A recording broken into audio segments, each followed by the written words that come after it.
Welcome to County Portal, your simple source for local government services and public records. Let's get started. Debt collection is a process nobody wants to experience, but millions of Americans do. It all starts when you fall behind on a bill, whether it's a credit card, a medical bill, or a personal loan. After several months of missed payments, the original company you owed, like your bank or hospital, might decide it's not worth their time to keep trying to collect from you. At this point, they have two main options. They can hire a third-party collection agency to collect the debt on their behalf, or they can sell your debt to a debt buyer for pennies on the dollar. That debt buyer now owns your debt and will try to collect the full amount from you to make a profit. Once your account is in collections, you'll start getting letters and phone calls. This is where your rights become extremely important.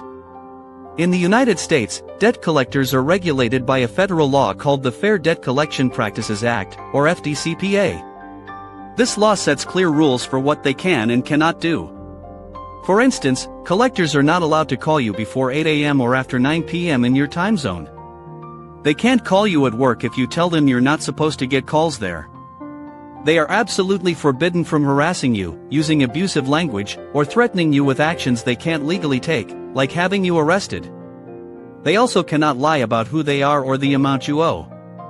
One of your most powerful rights under the FDCPA is the right to validate the debt. Within 5 days of first contacting you, the collector must send you a written validation notice. This letter must state the amount you owe, the name of the original creditor, and explain that you have 30 days to dispute the debt.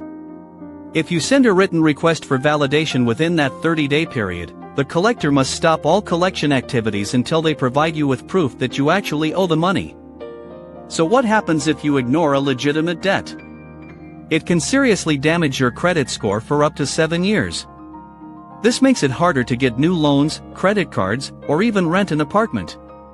In more serious cases, the collection agency can sue you. If they win in court, they can get a judgment against you, which could allow them to garnish your wages or place a lien on your property. But you do have options. You can pay the debt in full, negotiate a settlement for a lower amount, or set up a payment plan. If you believe the debt isn't yours or the amount is incorrect, you should dispute it in writing immediately. Understanding this process is the first step to taking control. Thanks so much for watching. If you found this video helpful, please hit the like button and consider subscribing to our channel for more financial tips and explanations. Let us know in the comments if you have any questions or topics you'd like us to cover next.